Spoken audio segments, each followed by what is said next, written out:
السلام علیکم ورحمۃ اللہ وبرکاتہ۔ بسم اللہ الرحمن الرحیم۔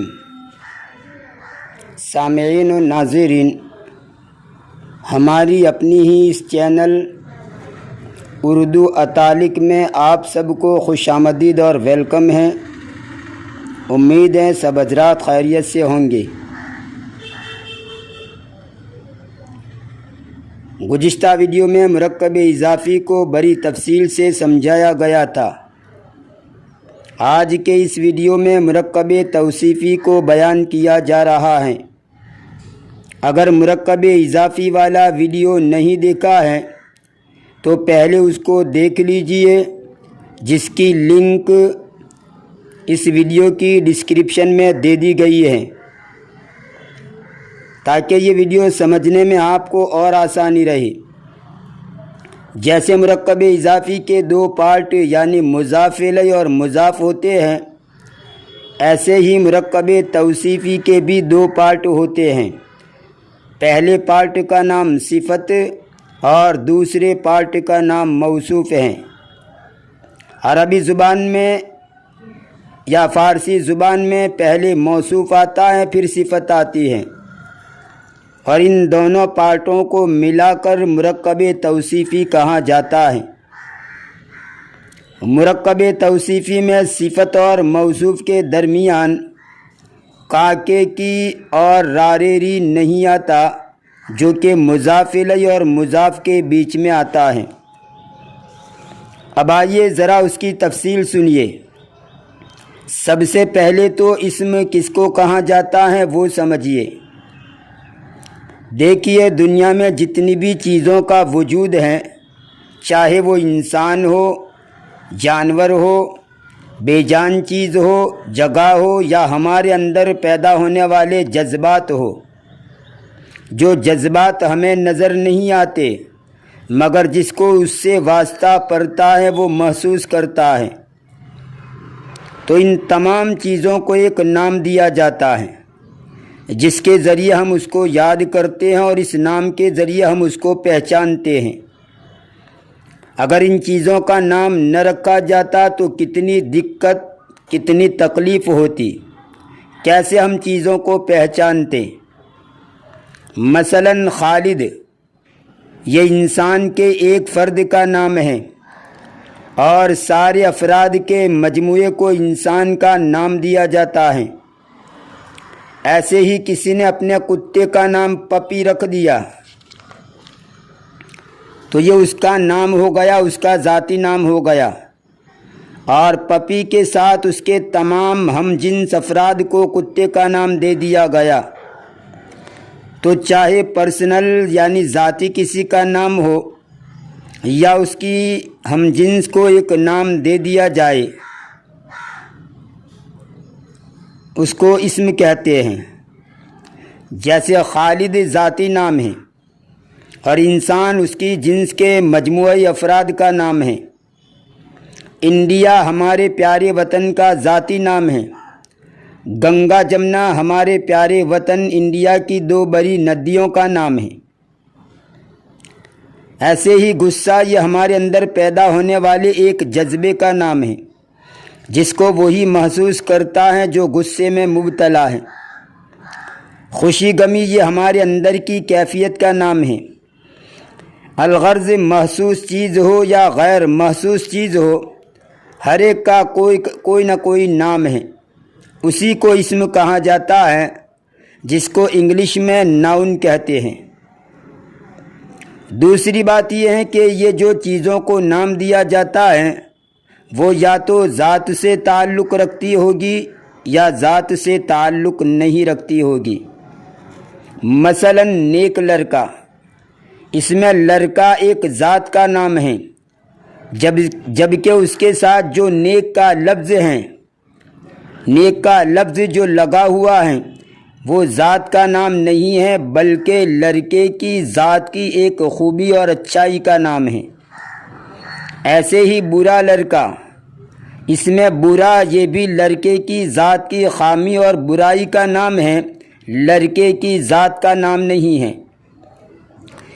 اسی خوبی اور خامی کا نام ہی صفت یا نعت ہیں، اور وہ خوبی یا خامی جس ذات کی بیان کی گئی ہیں وہی ذات موصوف یا منعوت ہیں،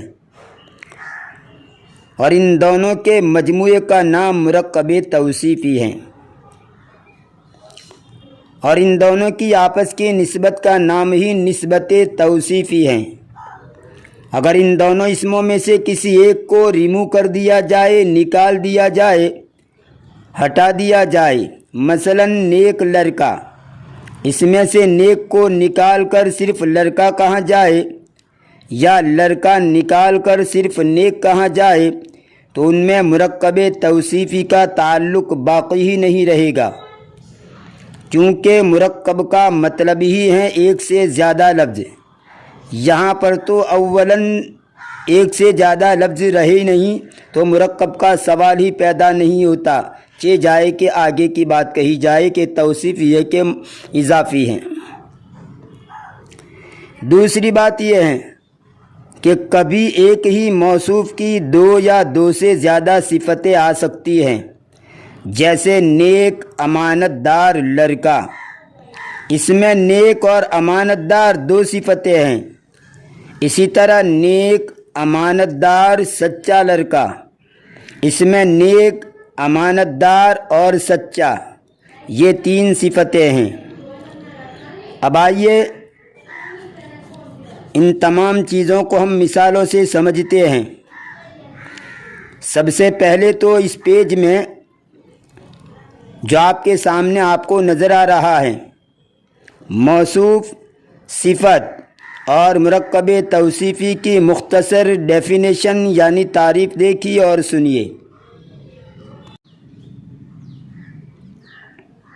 موصوف، جس اسم کی کوئی خوبی یا خامی بیان کی جائے اس کو موصوف یا منعوت کہا جاتا ہے۔ جس اسم کی کوئی خوبی یا خامی بیان کی جائے اس کو موصوف یا منعوت کہا جاتا ہے۔ صفت، جو خوبی یا خامی بیان کی جائے اس کو صفت یا نعت کہا جاتا ہے۔ جو خوبی یا خامی بیان کی جائے اس کو صفت یا نعت کہا جاتا ہے۔ یہاں نعت سے مراد وہ نہیں جو اللہ کے رسول کی شان میں نظم پڑھی جاتی ہے۔ نعت کا ایک مطلب یہ بھی ہوتا ہے کہ اللہ کے رسول کی شان میں جو نظم پڑھی جاتی ہے اس کو نعت کہتے ہیں۔ اللہ تبارک و تعالیٰ کی تعریف کے سلسلے کے اندر کوئی موضوع کلام کہا جاتا ہے اس کو حمد کہا جاتا ہے، اور ان دونوں کو چھوڑ کر ایک عمومی مضمون کو اگر موضوع کلام کے اندر کہا جاتا ہے تو اس کو نظم کہا جاتا ہے۔ تو یہاں نعت سے مراد وہ نہیں، یہاں نعت سے مراد صفت۔ نسبت توصیفی، موصوف اور صفت کے آپس کے تعلق کا نام ہے۔ موصوف اور صفت کے آپس کے تعلق کا نام ہے، یعنی نسبت توصیفی۔ اب اس پیج کو دیکھیے۔ کسی ذات کا نام اسم ذات، کسی خوبی یا خامی کا نام اسم صفت۔ گویا اسم کی دو قسمیں نکلی، اسم ذات اور اسم صفت۔ یہ گرین کلر کے اندر جو لکھا ہوا ہے مرد، عورت، مسجد، لڑکا، لڑکی، مدرسہ، یہ ایک چیز کی ذات کا نام ہے۔ اور ریڈ کلر میں جو لکھا ہوا ہے موٹا، موٹی، بڑا، بڑی، دبلا، دبلی، لمبا، لمبی، یہ کسی چیز کی ذات کا نام نہیں ہے، بلکہ یہ صفت کا نام ہے۔ موٹا یعنی موٹا موٹی یعنی جس کی باڈی زیادہ ہو اس کو موٹا کہتے ہیں۔ جیسے موٹا لڑکا یعنی جس لڑکے کی باڈی زیادہ ہو اس کو کہا جاتا ہے موٹا لڑکا۔ موٹی لڑکی، جو لڑکی تگڑی ہو جس کی باڈی زیادہ ہو اس کو کہا جاتا ہے موٹی لڑکی۔ ویسے ہی دبلا لڑکا یعنی جو لڑکا دبلا پتلا ہو، ہوا کے ساتھ اڑ جائے، مریل ٹٹو کی طرح ہو، اس کو کہا جاتا ہے دبلا لڑکا۔ اور دبلی لڑکی جو بالکل پتلی سی ہو، ہوا کے جھونکے میں اڑ جائے، بالکل کھوکھلی ہو، پتلی ہو، اس کو کہا جاتا ہے دبلی لڑکی۔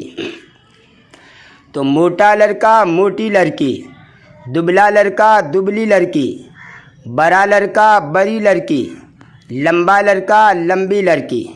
تو یہ تمام اسم جو ہیں وہ صفت بنتے ہیں، یہ ذات کے نام نہیں ہیں۔ خیر، تو اسم کی دو قسمیں ہو گئی، ایک ہوتا ہے اسم ذات اور ایک ہوتا ہے اسم صفت۔ اور یہ اسم ذات جو ہوتا ہے وہی موصوف بنتا ہے، اور یہ اسم صفت جو ہوتی ہے وہی صفت بنتی ہے، جس کو انگلش کے اندر ایڈجیکٹیو کہا جاتا ہے۔ اب آئیے کچھ مثالیں دیکھتے ہیں۔ دیکھیے اس پیج کو، یہ 3 کالم دیے گئے ہیں۔ پہلے کالم کے اندر واحد کی مثالیں ہیں، بیچ کے کالم کے اندر تثنیہ کی مثالیں ہیں، اور اینڈ والے کالم کے اندر جمع کی مثالیں ہیں۔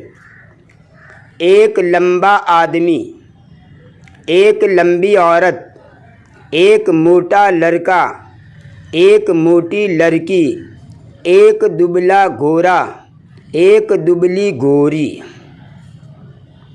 تو یہاں پر ریڈ کلر میں جو لفظ ہیں وہ صفت ہیں، اور گرین کلر کے اندر جو لفظ ہیں وہ اس کا موصوف ہیں۔ 2 لمبے آدمی، 2 لمبی عورتیں، 2 موٹے لڑکے، 2 موٹی لڑکیاں، 2 دبلے گھوڑے، 2 دبلی گھوڑیاں۔ کالم نمبر 3، سب لمبے آدمی، سب لمبی عورتیں، سب موٹے لڑکے، سب موٹی لڑکیاں، سب دبلے گھوڑے، سب دبلی گھوڑیاں۔ یہ تمام کی تمام مثالیں مرکب توصیفی کی ہے۔ ریڈ کلر والے کو صفت کہیں گے اور گرین کلر والے کو موصوف کہیں گے، اور ان دونوں کے درمیان جو نسبت لگی ہوئی ہے اسی نسبت کو کہیں گے مرکب توصیفی۔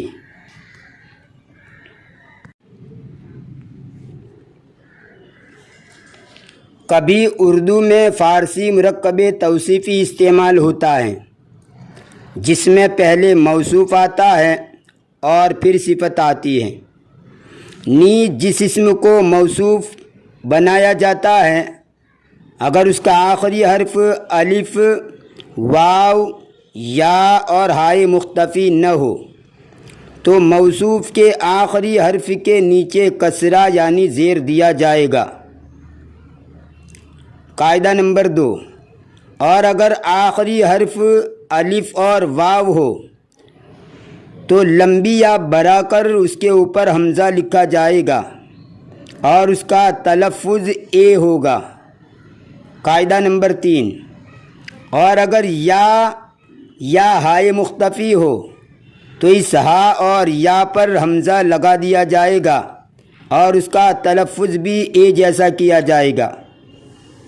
اور یہی صورتحال فارسی مرکب اضافی کی سمجھ لیجئے، جس میں پہلے مضاف پھر مضاف الیہ آتا ہے، اور اوپر جو 3 قاعدے بیان ہوئے وہی مضاف کے بارے میں بھی ہیں، یعنی مضاف کا آخری حرف الف، واو، یا اور ہائے مختفی نہ ہو تو مضاف کے آخری حرف کے نیچے کسرہ یا زیر دیا جائے گا، اور اگر الف اور واو ہو تو لمبی یا لگا کر اس پر حمزہ لکھ دیا جائے گا اور اے کا تلفظ کیا جائے گا، اور اگر یا ہائے مختفی ہو تو یا اور ہا پر حمزہ لکھ دیا جائے گا اور یہاں پر بھی اے کا تلفظ ہوگا۔ اب آئیے چند مثالیں دیکھیے تاکہ اچھی طرح اس بات کی وضاحت ہو جائے۔ سب سے پہلے تو آپ اس خاکے کو دیکھیے،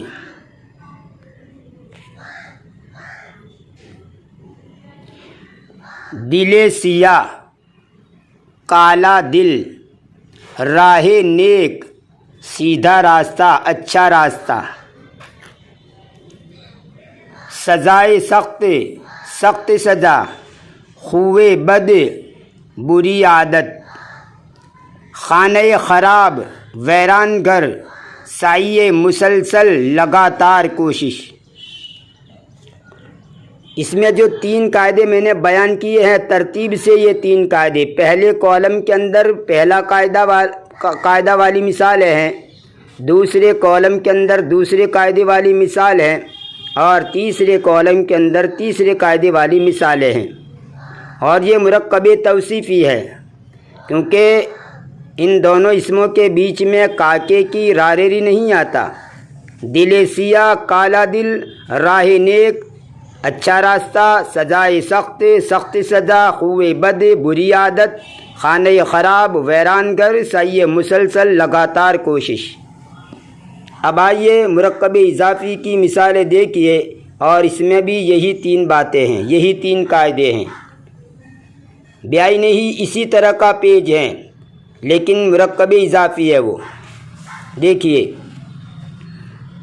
دل مسلم مسلمان کا دل، راہ خدا خدا کا راستہ، سزائے موت موت کی سزا، خوئے پسر لڑکے کی عادت، خانہ خدا خدا کا گھر، سعی پسر لڑکے کی کوشش۔ اس میں پہلے کالم کے اندر پہلے قاعدے کی مثالیں ہیں، دوسرے کالم کے اندر دوسرے قاعدے کی مثالیں ہیں، اور تیسرے کالم کے اندر تیسرے قاعدے کی مثالیں ہیں۔ امید ہے کہ یہ بات آپ کو اچھی طرح سمجھ میں آ گئی ہوگی۔